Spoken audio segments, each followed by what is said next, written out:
क्या आपने कभी सोचा था कि भारत, जो कभी दक्षिण एशिया तक सीमित था, आज भूमध्य सागर तक अपनी मौजूदगी दर्ज कराएगा? जी हाँ, भारत ने अब तुर्की को उसी की भाषा में जवाब देकर एक नया भू राजनीतिक अध्याय लिख दिया है। तुर्की, जो पाकिस्तान का सबसे बड़ा समर्थक बना बैठा था, अब भारत की नई नीति से हिल चुका है। ऑपरेशन सिंदूर के बाद जब अंकारा ने भारत के खिलाफ ड्रोन और बयानबाजी से मोर्चा खोला, तो नई दिल्ली ने तय किया, अब जवाब सिर्फ शब्दों में नहीं, रणनीतियों में मिलेगा। भारत ने तुर्की की कंपनियों पर कड़ी कार्रवाई की। उनकी एयरपोर्ट सर्विस ग्रुप की सुरक्षा मंजूरी रद्द कर दी गई और भारतीय व्यापारिक समूहों ने तुर्की से रिश्ते तोड़ लिए।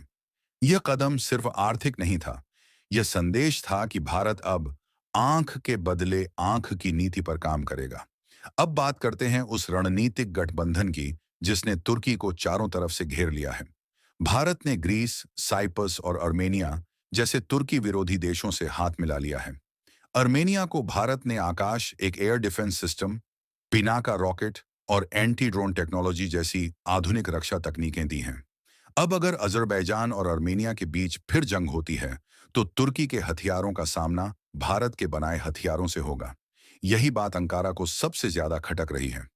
भूमध्य सागर में भी भारत ने अब अपनी मौजूदगी दिखा दी है। भारतीय युद्धपोत आई कमाल ने ग्रीस की नौसेना के साथ युद्धाभ्यास किया। फिर आईएनएस त्रिकांड ने साइप्रस के लिमासोल पोर्ट पर संयुक्त अभ्यास किया। यह सब कुछ एक संकेत था कि भारत अब केवल सीमाओं तक सीमित नहीं, बल्कि समुद्रों पर भी अपना परचम लहरा रहा है। प्रधानमंत्री मोदी की साइप्रस यात्रा ने इस गठबंधन को और मजबूत किया। साइप्रस ने भारत को अपना सर्वोच्च नागरिक सम्मान दिया और दोनों देशों ने रक्षा तकनीक पर बड़े समझौते किए। अब सवाल उठता है, तुर्की को भारत से डर क्यों लग रहा है? क्योंकि भारत, ग्रीस, साइप्रस और अर्मेनिया का गठबंधन तुर्की को चारों दिशाओं से घेर चुका है। भारत अब वही कर रहा है जो कभी पश्चिमी शक्तियां किया करती थीं, विरोधी के गढ़ में जाकर उसकी रणनीतिक सांसें रोक देना। और अब आती है वो खबर जिसने पाकिस्तान और चीन दोनों की नींद उड़ा दी है। ध्वनि मिसाइल। ऑन ऑपरेशन सिंदूर के बाद डीआरडीओ और एचएएल ने मिलकर इस हाइपरसोनिक प्रोजेक्ट की नींव रखी। ध्वनि सिर्फ एक मिसाइल नहीं, भारत के वैज्ञानिक आत्मविश्वास की पहचान है। इसकी गति है 7,400 किलोमीटर प्रति घंटा, यानी ध्वनि की गति से 6 गुना तेज। ना कोई रडार पकड़ सकता है, ना कोई डिफेंस सिस्टम रोक सकता है। यह मिसाइल स्क्रैमजेट इंजन तकनीक पर आधारित है, जो हवा की ऑक्सीजन से ही ईंधन जलाती है, और इसकी सिरेमिक कोटिंग इसे 2000 डिग्री तक गर्मी से भी बचाती है। अब सोचिए, जब ध्वनि मिसाइल अपने पहले परीक्षण में सफल होगी, भारत सिर्फ एक मिसाइल नहीं, बल्कि इतिहास रच देगा।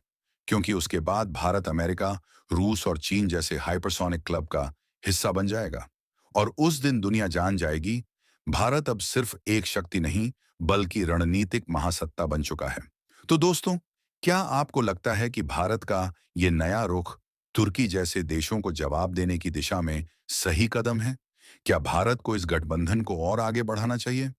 अपने विचार कमेंट में जरूर बताइए।